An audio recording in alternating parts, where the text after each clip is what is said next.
Totanaki bongo na Psaume 2, 1 à 9. Tanaki na Nzembo, chapitre 2, verset 1 à 9. Pe toyako leka na mibeko. Loko les allez mon message na biso na Exode 20, 1 à 17. Sikaboye tokotanga na Esaïe 11, 1 à 6. Esaïe 11, 1 à 6. Topesi mwa tango moke na baoye watosi komema mokanda mwa Nzambe po ete bazala na page.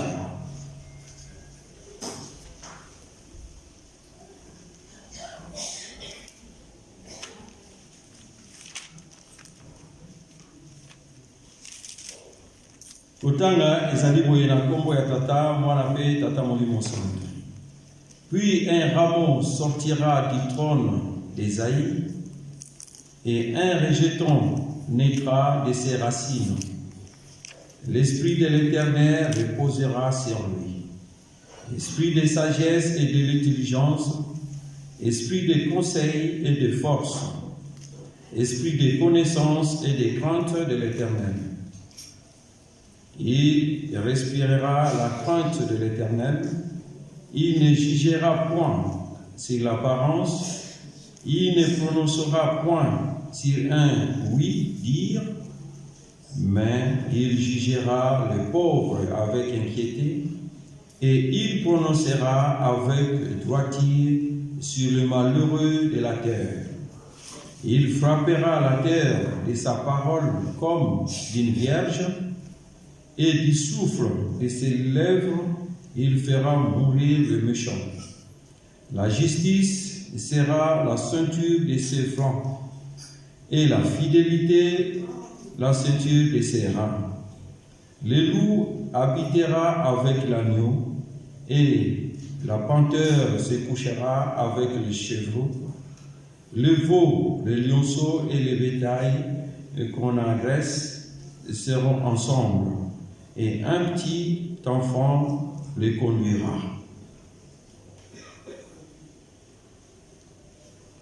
Lusuki sibongo na kombo ya tata mwana pe tata molimo santo. Tobondela.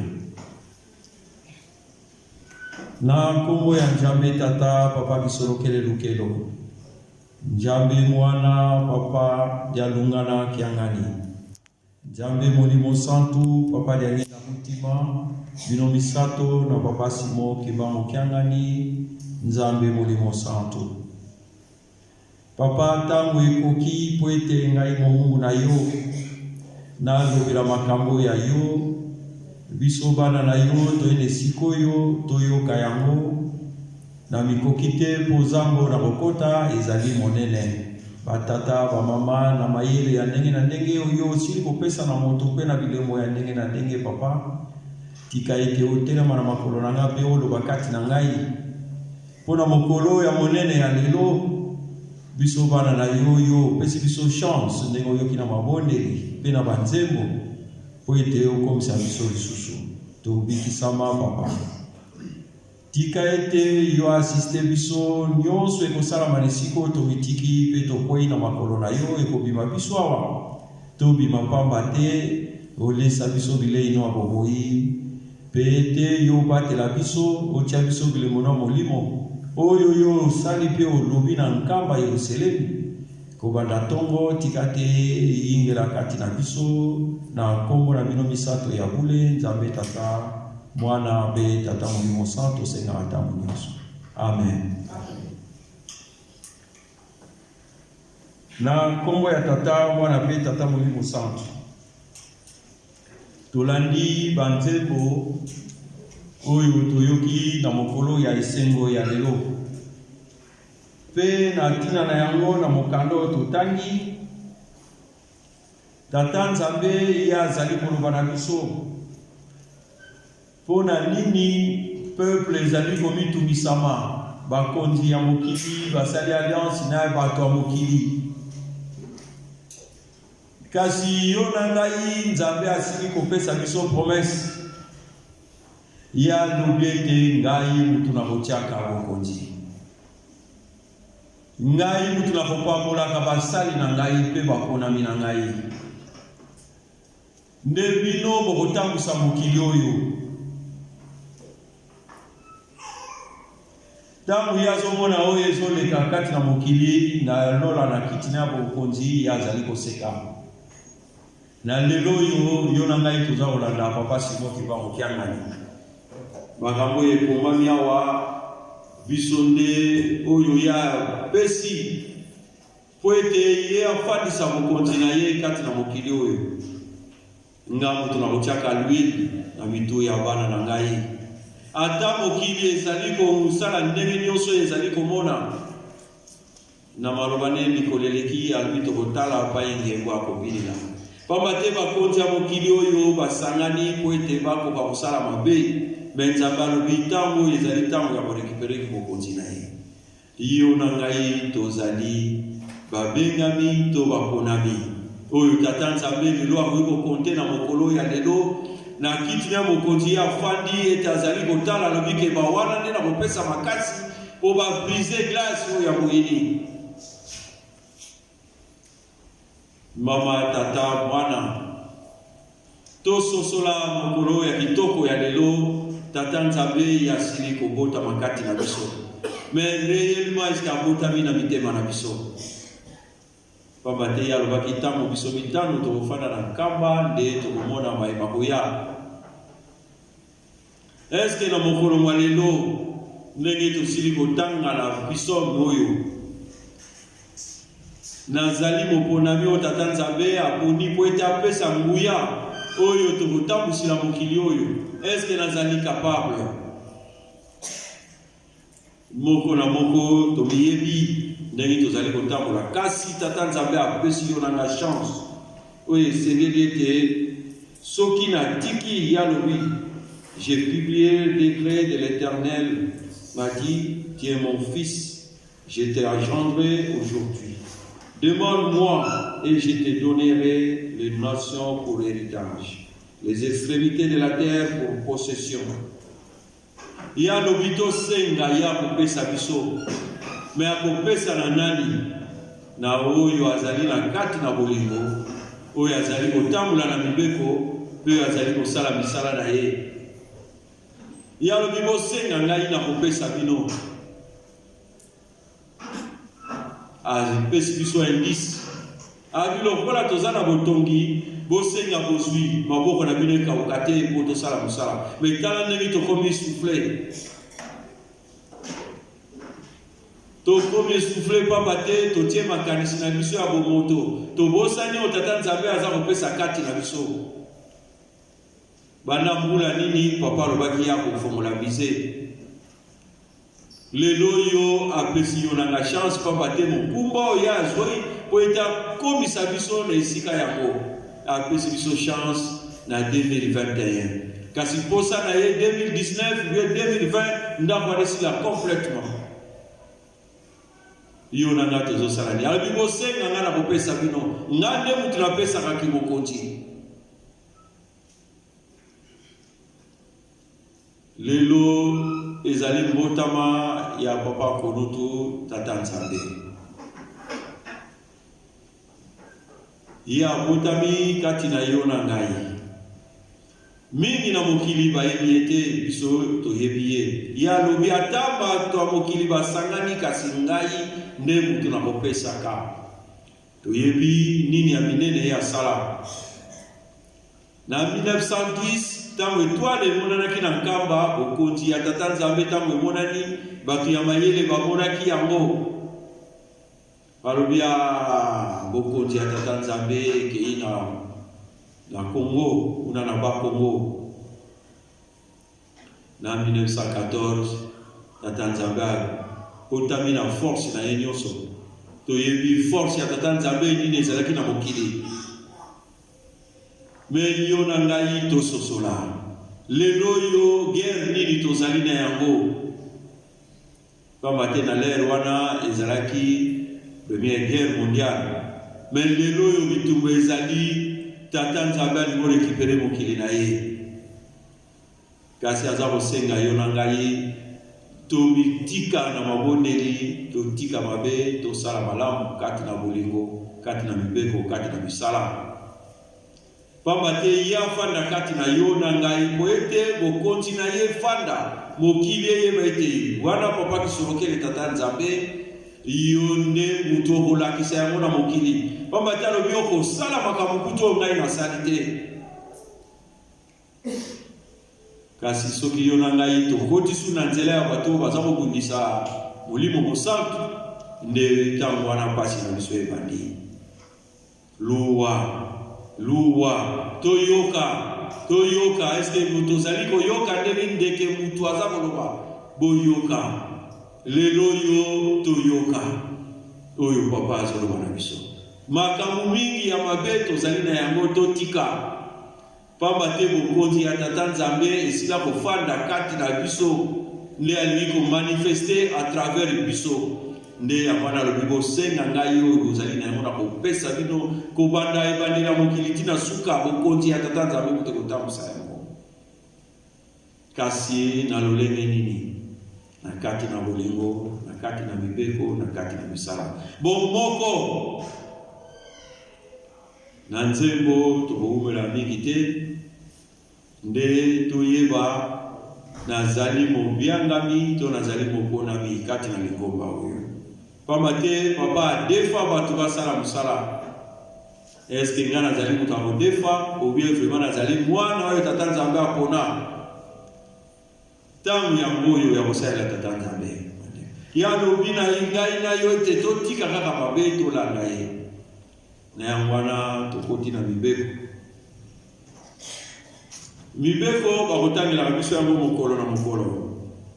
Moto na moto akozwaka mibeko ndenge ya alingeli mpe na qualification nyonso ya kopesa. Mais le problème ya mibeko ezali te ke naloba mibeko ezali pont. Mais est-ce que ngai nazali pont? Mibeko ezali ya tata Nzambe. Mais est-ce que ngai naza koreflete bizaleli wana? Pamba te fondement na biso na kati na lingomba oyo ezali mibeko. So tosi mibeko, na tosi mibeko nde tata Nzambe azali kati na yo na ngai. Na ya mwana nini tokoki kosala? Tata Nzambe aza kolakisa biso nyonso, formuli nyonso pona kotosa mibeko. Na ya mwana bandeko na ngai na lelo oyo toye kokumisa tata Nzambe papa kisolokele toyeba ndenge nini yazali kolingela nde ya mwana toleka mona ezai. Mais na yo na ngai oyo tozali na mokolo ya lelo tozwi chance ya koya awa toyebete mibeko nde yango ekokomisa biso bato.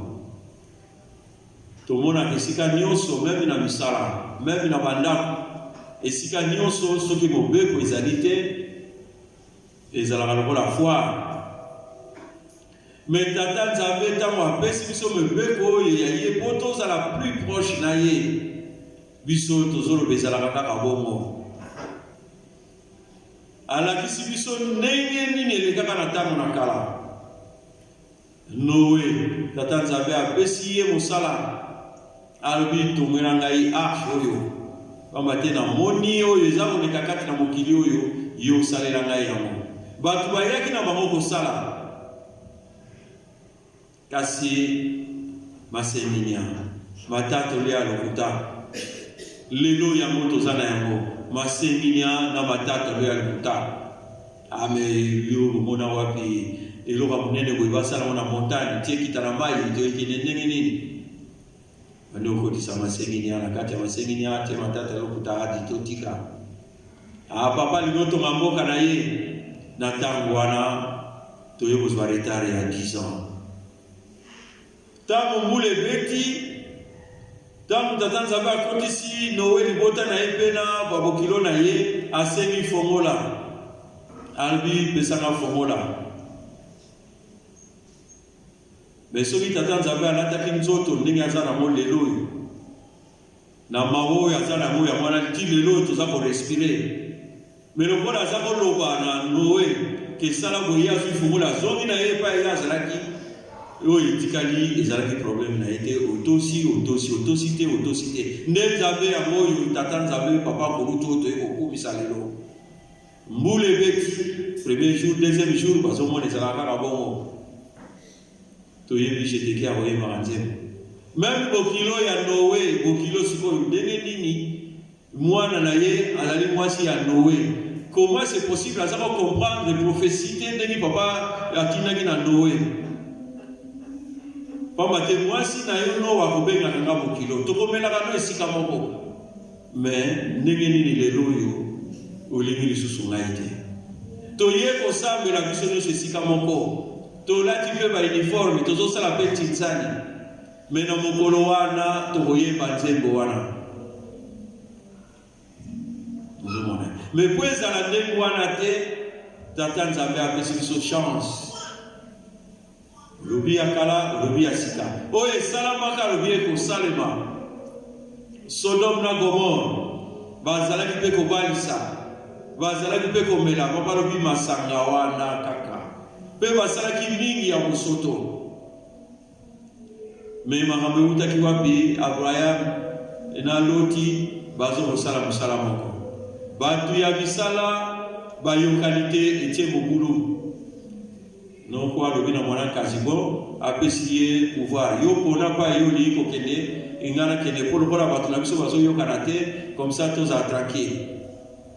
L'autre akoko aloba non lokola tosenga bolingo soki batu wana balingo yokana te tolongoli bango biso nde toza na boyokani tosala mais andimi proposition wana kwamba te apesi lokumu na bato baza koyokana te tala bolingo ezangi tozala biso kaka ndenge wana bango bazokanisa nini tozala kaka ndenge wana ye azokanisa nini loti alobi lokola bazoyokana te yo ndoko kende boye ngana kende boye bolingo oyo bazosenga biso soki bazalaki na bolingo bayokanisi bato wana balingo yokana te utiki bango mpo bazala bango bata misala. Mais lokola makanisi wana bonzambe ezalaki te aponi pa ya mabe. Mais nzambe na mawa na ye ndenge nini Abraham ayebaki ete baoyo tata nzambe ndenge tata nzambe papa simoki mbango ngani azolinga tozala toyeba bonzambe na ye na ndenge aza koloba lobi ata naza koyamba bato na kati ya ndako mais manso bazali koleka na kati ya ndako nzambe nazali koyeba ibongo eza kaka na nkamba mais ti lelo ndenge tozali awa yebi azali komona mitema na biso makanisi oyo tokoti nango awa aza komona yebi mpo tobengi ye azali na biso nakoti ndenge nini nazokanisa kati na ngai sikoyo ndenge nafandi ozomona yango papa alobi luwa makanisi yo ya mabe soki elati yo na ngai kotinda ngai na mabe kaka nde yango wana toyebi ntango babomi Sodome na Gomore. Tata nzambe alobi ndenge ezalaki ekozala yo na ngai tolobi nini nyonso wana kozanga kotosa mibeko donc tozali tomimonilaka deja soki ti na suka ya liwa na ngana tosi mibeko te ndenge ekozalela nde bapesi yo na ngai chance. Papa lobi kotosa ezali boumbu te discipline ezali boumbu te pamba te mibeko ezali discipline oyo balobi na biso tokotambolela mais soki nga na bandi komona boye bandi koexagere ale na bandi kosala viongolo na likolo na ngai nazomona na poso ya meme kati na ngai poso ya koi bizaleli wana totika yango ekopesa biso lotomba moko te na bomoi na biso nde yango wana toleki kati na Ezayi oyo touti kotanga na mokanda totangi esili kolakisa biso bokonzi ya tata nzambe ezali koya ekiti kati na biso Unatangu wana ikita kati na Ezaïe. Balobili ndalala ya mulimo ikiti. Moto wana zaliko ya kotamula na justice atonda na bonzambe. Ya kolobana solo. Arozala na mawate na motema na ye solo c'est solo. Oui dire oui. Non non. Nani nzambe wana? Papa kisolo kelelo kelo. Oyo tofandeli awa lelo. Tolingi solo te. Mabe moko ezali na biso batu. Soki na kangami na likambo. Malgré ezali mabe. Mais lokola naza komimona ete naza na raison. Na bandi moko soni mpona lobaka likambo ezali mabe. Mais tata nzambe akoyoka biso soni te.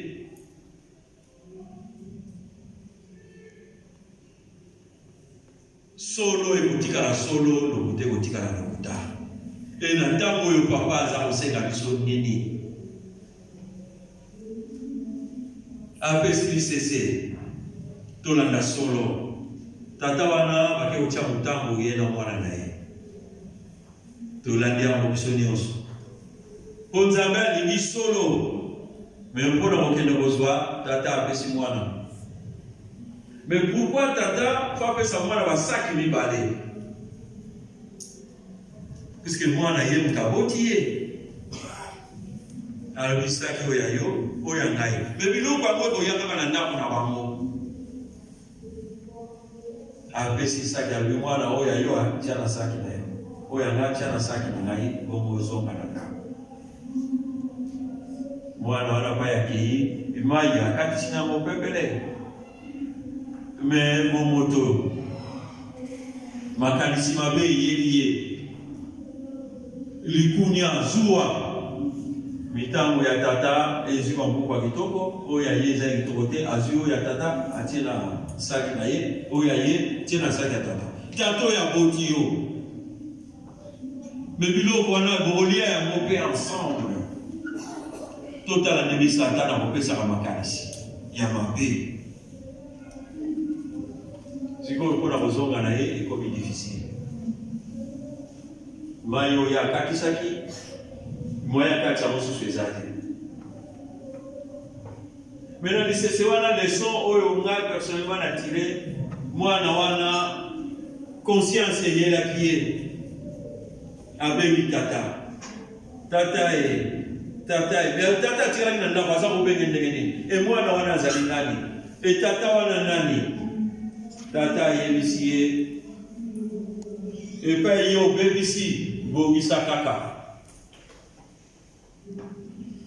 oyo papa zosenga na biso conscience ya Nzambe yebi mwana alobia anasali foti atubeli anasali foti asambeli anasali foti abengi tata Nzambe pa yo bebisi bogisa kaka azuli loko ya tata azongisi na saki na ye oya ye atie na saki na ye tata Nzambe loko azolingela biso ya mwana ema esalaka te ezongaka te ma ezongi mwana kati mwana wana biki nde Nzambe alingi kobikisa yo na ngai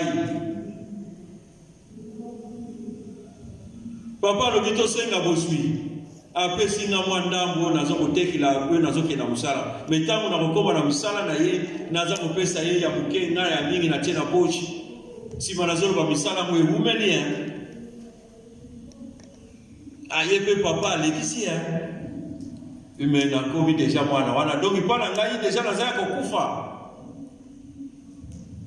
donc mutu na mutu tozwa lisese wana na ndenge nyonso tozali komitambolela ndenge tozali komisalela me na suka na yango tata Nzambe posa na ye tozonga na réalité na solo tobongo wana po abikisa biso.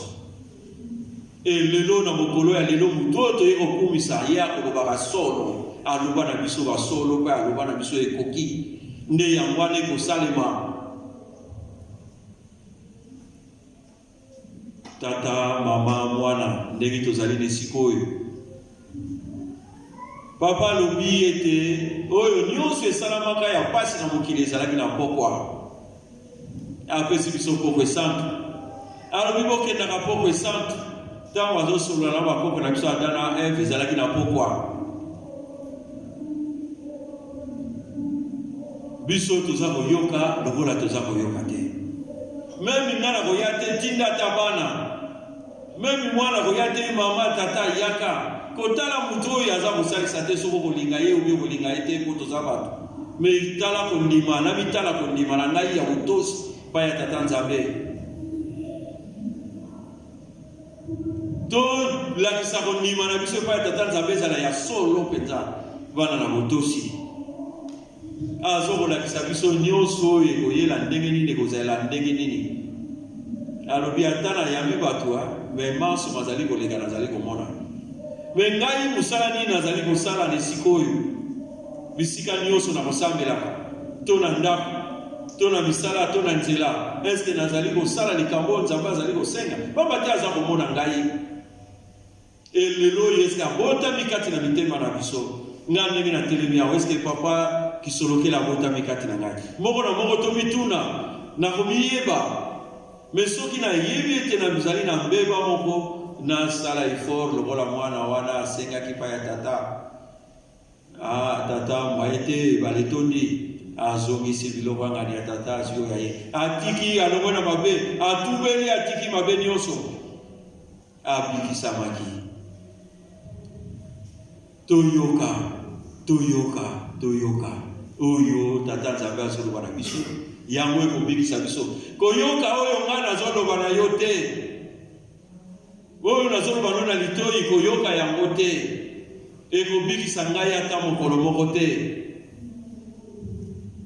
Yoka oyo tata Nzambe atindi. Oyo azoloba pona ngai na yo tobikisama. Lelo ya bota makati na biso. Na esengo nyonso to sepela to komisa ye pa mate tozali na chance. Kofana na tata Nzambe batu na kala papa Moïse amona kaka mokongo. Mena 1910 étoile kitaki. Pona on accepter beaucoup de tata Nzambe ye kofana kati na yo na ngai oto kopanja sango wana. Kasi soki to kangami na mabe kozala na biso koswami no pe kolela. Pamba te oyo to yeko kumisa mokolo malelo. Oya botami na nguya nyonso azali mutu ya solo. Ya lobi na kolobaka solo pe na kosalaka na solo. Oto sukisa to kotanga mwa muke po ete to meka komona ete loba mikati na ngai te ndezali mukanda mwa tata Nzambe. Puis un rameau sortira du trône d'Isaïe et un rejeton naîtra de ses racines. L'esprit de l'Éternel reposera sur lui. L'esprit de sagesse et de l'intelligence, esprit de conseil et de force, esprit de connaissance et de crainte de l'Éternel. Il respirera la crainte de l'Éternel. Il ne jugera point sur l'apparence. Papa yebingai, atana salimabe. Na salimabe na senga bolibisi. Papa ko jugete parce que yebingai ke wana mwana na ngai boye na salimabe te. Et l'on va se senga biso ya moté. A rejuger biso na apparence te. Il ne prononcera point sur un oui dire, mais il jugera le pauvre avec inquiétude et il prononcera avec droiture sur les malheureux de la terre. Il frappera la terre de sa parole comme d'un vierge et du souffle de ses lèvres, il fera mourir les méchants. Les justes serront la ceinture de ses fronts et la fidélité de la ceinture de ses reins. Et la fidélité de la ceinture de ses reins. Yonangaye, soki totosi, nde tata Nzambe aozala kati na biso. Ye akofanda na biso, biso tokozala lokola ceinture na ye. Ye akopesa biso ekoki, et akojuge biso selon ndenge tokosalela. Pas selon l'apparence, et azali droiture. Et lelo ya ye mona yo na ngai. Nde mama na likambo ya mwana, tiketa bota makati na mitema na biso, po ete ya ye kobikisa loposo mwindo. Andimi sacrifice wana. Et sacrifice wana po na yo na ngai tala pasi bamoni. Ye mutu azo tia bokonzi. Alobi na biso na table ronde, ye mutu atindaki ba papier po ba pona bokonzi na table wana. Ye le rasilisi classe. Ake kosala examen abimi premier balubi ye faza mokonzi alobite tata na ngalo bakili kambu pesa indépendance na mboka wana ake kokutana na roi wana azali nani asali nyonso wana mpona yo na nga tobikisa aye awa aloni yo na nga ndenge tofandi awa lelo tozomona na bato nini tolingi kozongisela ye nde conscience na biso esala tofungola mitema maboko tosala misala na ye totia na mabondeli po ete nzambe asepelisa biso na promese oyo apesi biso pamba te mibeko nyonso bakopesaka ezali alliance oyo tata nzambe akosalaka na bato na alliance wana na nsima na yango promese ekozalaka otosi osepeli otosi te na bilungi nde ezala matei na biso na mokolo mwa lelo na kombo ya tata mwana mpe tata molimo santo amen totelama tobondela. Prions. Notre Père qui est aux cieux, que ton nom soit sanctifié, que ton règne vienne, que ta volonté soit faite sur la terre comme au ciel. Donne-nous aujourd'hui notre pain quotidien. Pardonne-nous nos offenses comme nous pardonnons à ceux qui nous ont offensés. Ne nous induis pas à la tentation, mais délivre-nous du malin, car c'est à toi qu'appartiennent dans tous les siècles le règne, la puissance et la gloire, au nom du Père, du Fils et du Saint-Esprit. Amen. Amen. Vuluzi ivutukidi majaso lumbweki de 3 lumbweki yasilulu vuluzi